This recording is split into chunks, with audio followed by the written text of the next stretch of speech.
नमस्कार दोस्तों। आज की कहानी मुंशी प्रेमचंद जी द्वारा एक लिखित कहानी है। कहानी का नाम है गिल्ली डंडा।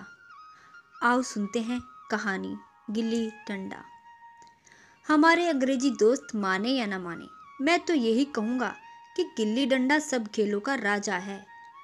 अभी भी लड़कों को गुल्ली डंडा खेलते देखता हूँ तो जी लोट पोट हो जाता है कि उनके साथ जाकर खेलने लगूं। न लोन की जरूरत, न कोट की, न नेट की, न थापी की। मजे से किसी भी पेड़ की एक टहनी काट ली, गुल्ली बना ली और दो आदमी भी आ गए तो खेल शुरू। विलायती खेलों में सबसे बड़ा ऐब यह है कि उसके सामान महंगे होते हैं। जब तक कम से कम 1 सैकड़ा न खर्च किया जाए तो खिलाड़ियों में शुमार ही नहीं हो पाता। यहाँ गुल्ली डंडा है कि बिना हर फटकरी के चोखा रंग देता है। पर हम अंग्रेजी चीज़ों के पीछे ऐसे दीवाने हो जा रहे हैं कि अपनी सभी चीज़ों में अरुचि हो गई है। स्कूलों में हर एक लड़के से 3-4 रुपए सालाना केवल खेल की फीस में ली जाती थी। किसी को यह नहीं सूझता था कि भारतीय खेल खिलाए जो बिना दाम कौड़ी के खेले जाते हैं। अंग्रेजी खेल उनके लिए हैं जिनके पास धन है। गरीब लड़कों के सिर पर क्यों यह व्यवधान मंडते हो? ठीक है, गुल्ली से आँख फूट जाने का भय रहता है तो क्या क्रिकेट से सिर फूट जाने और तिल्ली फट जाने, टांग टूट जाने का भय भी तो रहता है। अगर हमारे माथे में गुल्ली का दाग आज तक बना हुआ है तो हमारे कई दोस्त ऐसे भी हैं जो थापी को वैसाखी से बदल बैठे हैं। यह अपनी अपनी रुचि है। मुझे गुल्ली ही सब खेलों में अच्छी लगती है और बचपन की मीठी मीठी स्मृतियों में गुल्ली ही सबसे मीठी है। वह प्रातःकाल घर से निकल जाना, वह पेड़ पर चढ़कर टहनियाँ काटना और गुल्ली डंडे बनाना, वह उत्साह, वह खिलाड़ियों के जमघट, वह पदना और वह पदाना, वह लड़ाइयाँ, वह झगड़े, वह सरल स्वभाव जिसमें छुआछूत, अमीरी गरीबी का बिल्कुल भेद ही नहीं था, जिसमें अमीराना चोचलों का प्रदर्शन की अभिमान की गुंजाइश ही न थी। यह उसी वक्त भूलेगा जब जब घरवाले बिगड़ रहे हैं। पिताजी चौके पर बैठे वेग से रोटियों पर अपना क्रोध उतार रहे हैं। अम्मा को दौड़ाकर केवल द्वार तक है, लेकिन उसके विचारधारा में मेरा अंधकार में भविष्य टूटी हुई नौका की तरह डगमगा रहा है और मैं हूँ कि पदाने में मस्त हूँ। न नहाने की सुध, न कहाने की सुध। गुल्ली है तो जरा सी, पर उसमें दुनिया भर की मिठाई की मिठास और तमाशों का आनंद भरा हुआ है। मेरे हमजोलियों में एक लड़का गया नाम का था। मुझसे 2-3 साल बड़ा होगा।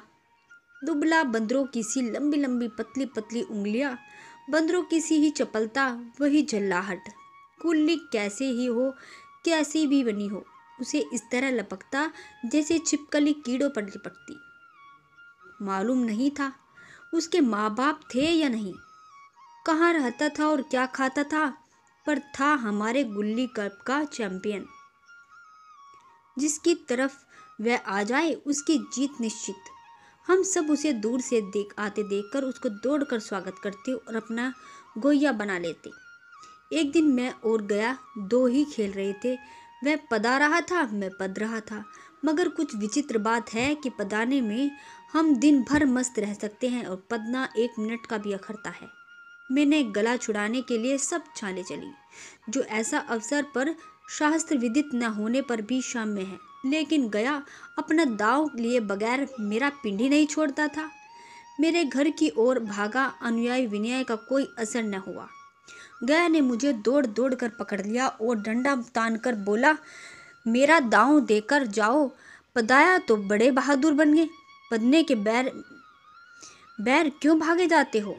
तुम दिन भर पदाओ तो मैं दिन भर पदता रहूं? हाँ, तुम्हें दिन भर पदना पड़ेगा। न खाने जाओगे न पीने जाओगे।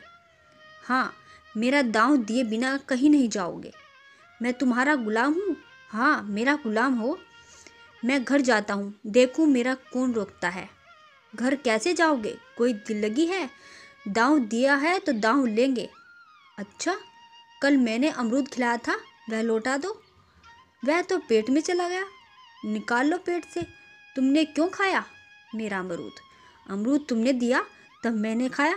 मैं तुमसे मांगने थोड़े गया था। जब तक मेरा अमरूद न दोगे मैं दांव न दूंगा। मैं समझता था न्याय मेरी ओर है। आखिर मैंने किसी स्वार्थ से ही उसे अमरूद खिलाया होगा।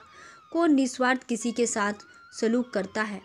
भिक्षा तक तो स्वार्थ के लिए देते नहीं। जब गया ने अमरूद खाया था, फिर उसे मुझसे दांव लेने का क्या अधिकार? रिश्वत देकर तो लोग खून पचा देते हैं। यह तो अमरूद है, हजम कर जाएगा।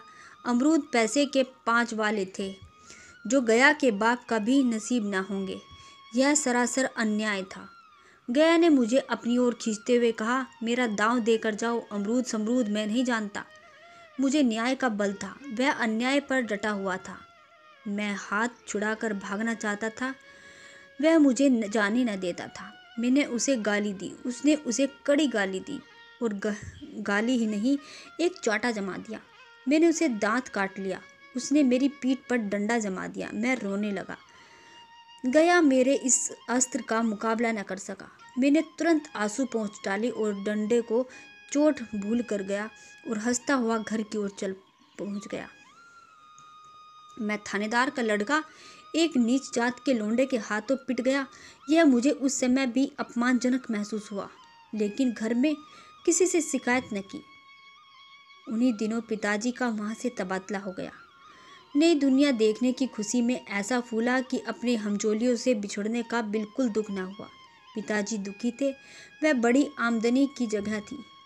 अम्मा जी दुखी थी कि यहाँ सब चीज़ सस्ती थी और मोहल्ले की स्त्रियों से घराव सा हो गया था। लेकिन मैं सारी खुशी के फूला न समाता लड़कों में जीठ उठा रहता था। वहाँ ऐसा घर थोड़े ही होता, ऐसी ऐसी ऊंची घर आसमान से बातें करते। वहाँ के अंग्रेजी स्कूल कोई मास्टर लड़कों को पीटे तो उसे जेल हो जाए। मेरे मित्रों की फैली हुई आंखें और चकित मुद्रा बता रही थी कि मुझसे उनकी निगाहों में कितना स्पर्धा हो रही है। मानो कह रहे थे, तो भगवान हो भाई, जाओ, हमें तो इसी उज्जड़ ग्राम में जीना है और यहीं पर मरना है। 20 साल गुजर गए। मैंने इंजीनियरिंग पास की और उसी जिले का दौरा करता हुआ उसी कस्बे में पहुंचा और डाक बंगले में ठहरा। उस स्थान को देखते ही इतनी मधुर बाल स्मृति हृदय में जाग उठी कि मैंने छड़ी उठाई और कस्बे की सैर को निकला। आंखें किसी प्यासे पथिक की भांति बचपन में उन क्रीड़ा स्थलों पर देखने के लिए व्याकुल हो उठी, पर उस परिचित नाम से सिवाय कहाँ और कुछ परिचित न था। जहाँ खंडर था वहाँ पक्के मकान थे, जहाँ बरगद का पुराना पेड़ था वहाँ एक सुंदर बगीचा। स्थान की काया पलट हो गई थी। अगर उसके नाम और स्थिति का ज्ञान ना होता तो मैं उसे पहचान ही ना सकता। बचपन की संचित अमर स्मृतियाँ बाहें खोले अपने उन पुराने मित्रों से गले मिलने को आदिर हो रही थी, मगर वह दुनिया बदल गई थी। ऐसा जी होता था कि उस धरती से लिपट कर रोऊं और कहूँ, तुम मुझे भूल गए, मैं तो अब तक तुम्हारी वही रूप देखना चाहता था। सहसा एक खुली जगह में मैंने 2-3 लड़कों को गुल्ली डंडा खेलते देखा। एक क्षण के लिए मैंने अपने बिल्कुल भूल गया कि मैं एक ऊंचा अफसर हूँ, साहबी ठाठ में रोब और अधिकार के आवरण में हूँ। जाकर एक लड़के से पूछा, क्यों बेटा, यहाँ कोई गया नाम का आदमी रहता है? एक लड़के ने गुल्ली डंडा समेटकर सहमे स्वर में कहा, कौन गया? गया चमार? मैंने यूं ही कहा, हाँ हाँ वही गया नाम का वही आदमी, तो शायद वही हो। हाँ हाँ, तो जरा उसे बुला सकते हो? लड़का दौड़ता हुआ गया और एक क्षण में 5 हाथ के काले देव को साथ लिए आता दिखाई दिया। मैं दूर से ही उसकी पहचान गया। उसकी ओर लपकना चाहता था कि उसे गले लिपट जाऊं, पर कुछ सोच कर रह गया। बोला, कहो गया, मुझे पहचानते हो? गया ने झुककर सलाम किया। हाँ मालिक, भला पहचानूंगा क्यों नहीं। आप मज़े में हो? बहुत मज़े में। तुम अपनी कहो। डिप्टी साहिब का साइंस हूँ। मताई मोहन, दुर्गा सब कहाँ हैं? कुछ खबर है? मताई तो मर गया, दुर्गा और मोहन दोनों डाकिया हो गए हैं। आप? मैं तो जिले का इंजीनियर हूँ। सरकार तो पहले ही बड़े जाहीन थे। अब कभी गुल्ली डंडा खेलते हो? गया ने मेरी ओर प्रश्न भरी आंखों से देखा। अब गुल्ली डंडा क्या खेलूंगा सरकार, अब तो धंधे में छुट्टी नहीं मिलती। आओ आज हम खेलें, तुम पदाना हम पदेंगे। तुम्हारा एक दांव हमारे ऊपर है, वह आज ले लो। गया बड़ी मुश्किल से राजी हुआ। वह ठहरा टके का मजदूर, मैं एक बड़ा अफसर। हमारा और उसका क्या जोड़? बेचारा खेप रहा था, लेकिन मुझे भी कुछ कम खेप न थी। इसलिए नहीं कि मैं गया के साथ खेलने जा रहा था, बल्कि इसलिए कि लोग इस खेल को अजूबा समझकर उसका तमाशा बना लेंगे और अच्छी खासी भीड़ लग जाएगी। उस भीड़ में वह आनंद कहाँ रहेगा, पर खेले बगैर तो नहीं रहा जाता। आखिर निश्चित हुआ कि दोनों जने बस्ती से बहुत दूर से खेलेंगे। बचपन की उस मिठाई को खूब रस ले लेकर खाएंगे। मैं गया को लेकर डाक बंगले पर गया और मोटर में बैठकर दोनों मैदान की ओर चल गए, साथ में एक कुल्हाड़ी ले। मैं गंभीर भाव धारण किए हुए, लेकिन गया उसे अभी तक मजाक ही समझ रहा था। फिर भी उसके मुख पर उत्सुकता या आनंद का कोई चिन्ह न था। शायद वह हम दोनों को जो अंतर हो गया था यही सोचने में मग्न था। मैंने पूछा, तुम्हें कभी हमारी याद आती है? सच कहना, गया खेपता हुआ बोला, मैं आपको याद करता हूँ हुजूर। किस लायक हूँ? भाग में आपके साथ कुछ दिन खेलना बंधा था। नहीं, मेरा क्या गिनती? मैंने कुछ उदास होकर कहा, लेकिन मुझे तो बराबर तुम्हारी याद आती थी। तुम्हारा वह डंडा जो तुमने तानकर जमाया था, याद है ना? गाय ने पछताते हुए कहा, वह लड़कपन था सरकार, उसकी याद न दिलाओ। वाह, वह मेरे बाल जीवन की सबसे रसीली याद है।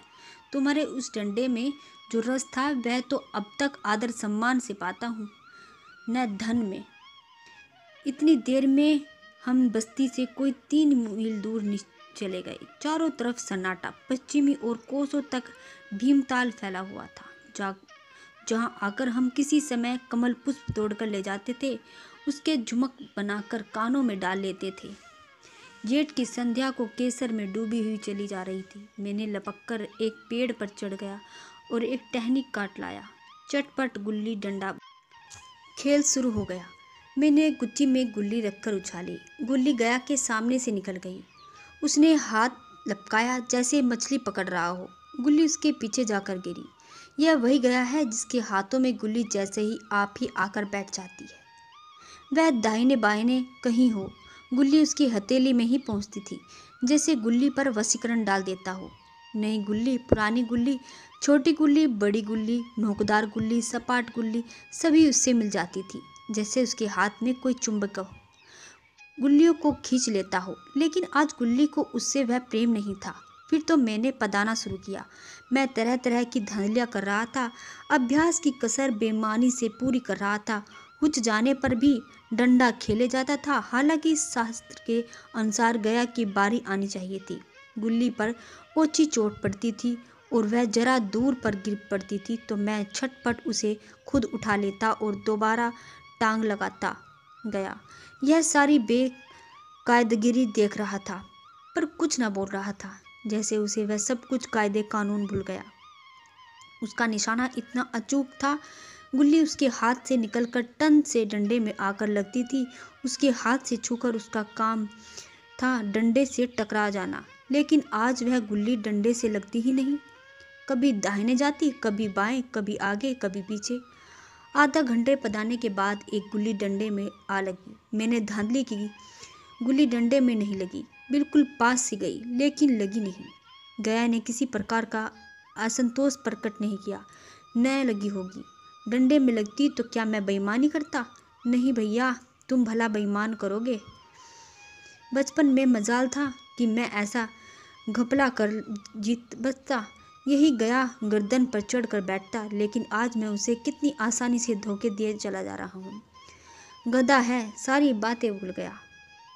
सहसा गुल्ली फिर डंडे में लगी। इतनी जोर से लगी जैसे बंदूक छूटी हो। इस प्रमाण के सामने अब किसी तरह की धांधली करने का साहस मुझे इस वक्त भी न हो सका। लेकिन क्यों ना एक बार सबको झूठ बताने की चेष्टा करूं। मेरा हर्जी क्या है? मान गए तो वाह वाह, नहीं तो 2-4 हाथ बनना ही पड़ेगा। अंधेरे का बहाना करके जल्दी से छूट लूँगा, फिर कौन दांव देना आता है। गया ने विजय के उल्लास में कहा, लग गई, टन से बोली। मैंने अनजान बनने की चेष्टा करके कहा, तुमने लगते देखा? मैंने तो नहीं देखा। टन से बोली है सरकार, और जो किसी ईंट से टकरा गई हो। मेरे मुख से यह वाक्य उस समय ऐसे निकला, उसका मुझे खुद आश्चर्य है। इस सत्य को झुठलाना वैसा ही था जैसे दिन को रात बताना। हम दोनों ने गुल्ली और डंडे में जोर से लगते देखा था, लेकिन गया ने मेरा कथन स्वीकार कर लिया। हाँ, किसी ईंट में ही लगी होगी, डंडे में लगती तो इतनी आवाज़ ना आती। मैंने फिर पदाना शुरू कर दिया, लेकिन इतना प्रत्यक्ष धांधली कर लेने के बाद गया की सरलता पर मुझे दया आने लगी। इसलिए जब तीसरी बार गुल्ली डंडे में लगी तो मैंने बड़ी उदारता से दांव देना तय कर लिया। गया ने कहा, अब तो अंधेरा हो गया भैया, कल पर रखो। मैंने सोचा कल बहुत सा समय होगा, यह न जाने कितनी देर पदाए, इसलिए इसी वक्त मुआवजा साफ कर लेना अच्छा होगा। नहीं नहीं, अभी बहुत उजाला है, तुम अपना दांव ले लो, गुल्ली सूझेगी नहीं।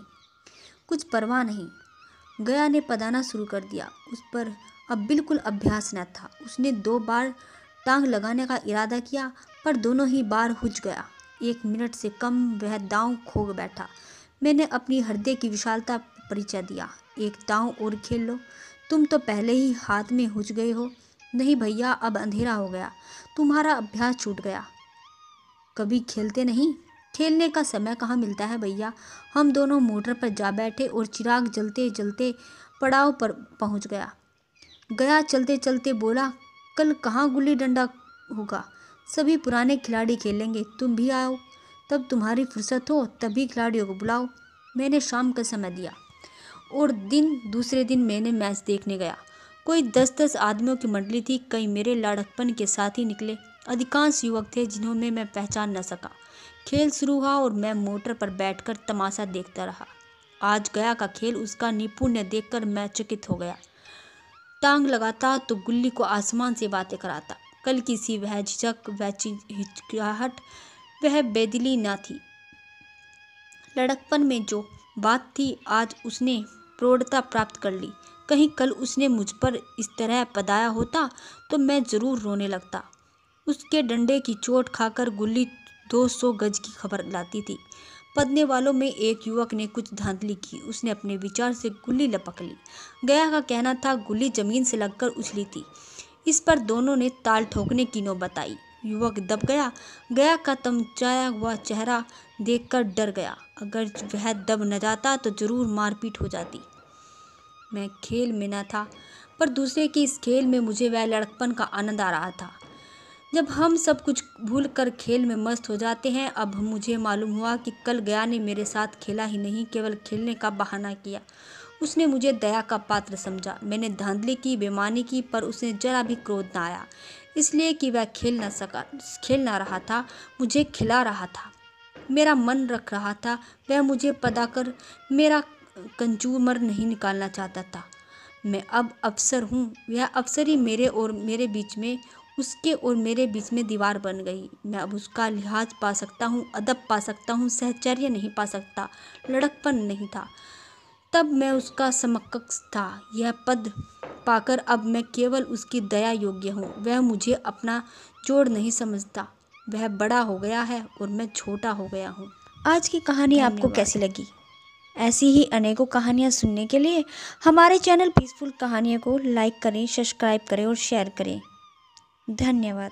भगवान करे आपका दिन शुभ हो।